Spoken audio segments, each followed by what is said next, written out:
Hello and welcome to another video. My name is Taylor, and the topic of today's lesson is the synthesis of inorganic acids. Well, let's start.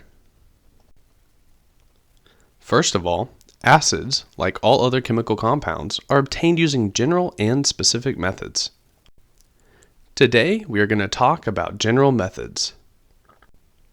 As you may already know, inorganic acids may or may not contain oxygen in their molecules. The methods for obtaining acids that contain oxygen are different from those that do not contain oxygen. Let's start with the synthesis of anaerobic acids. Oxygen-free acids can be obtained in a direct synthesis reaction of elements. So if we wanted to imagine it in a simplified way, imagine we have two gas tanks, one containing chlorine and the other hydrogen. Those tanks would then have pipes leading to a third tank. In that third tank, the gases would combine with each other to create another gas, hydrogen chloride. Then the HCl gas would be introduced into water, and the gaseous hydrogen chloride would create a liquid, otherwise known as hydrochloric acid. Now this is just an idea to put it simply, and a reminder, each acid has its own specific methods of preparation on an industrial scale, but in this lesson, I am discussing the general methods. However, since we're talking about HCl, here are two interesting facts.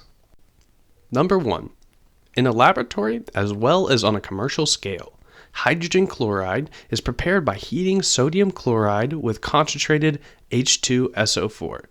The gas is then dried by passing it through a concentration of sulfuric acid. Number two, the human body also produces hydrochloric acid. How does the body synthesize the HCl? The bindings of acetylcholine to G cells in the stomach starts the secretion of gastrin. In combination with acetylcholine and histamine, this stimulates parietal cells in the gastric glands of the stomach body to start secreting hydrochloric acid. Now the synthesis of oxyacids. Oxygen acids are obtained by acid oxides reacting with water. Depending on the oxides used, appropriate acids will be obtained. Remember, not all oxides react with water. If a given oxide does not react with water, for example, SiO2, a salt and a stronger acid are used. You can see this in the example of obtaining H2SiO3. In the next video, we will talk about the properties of acids. That's all for today.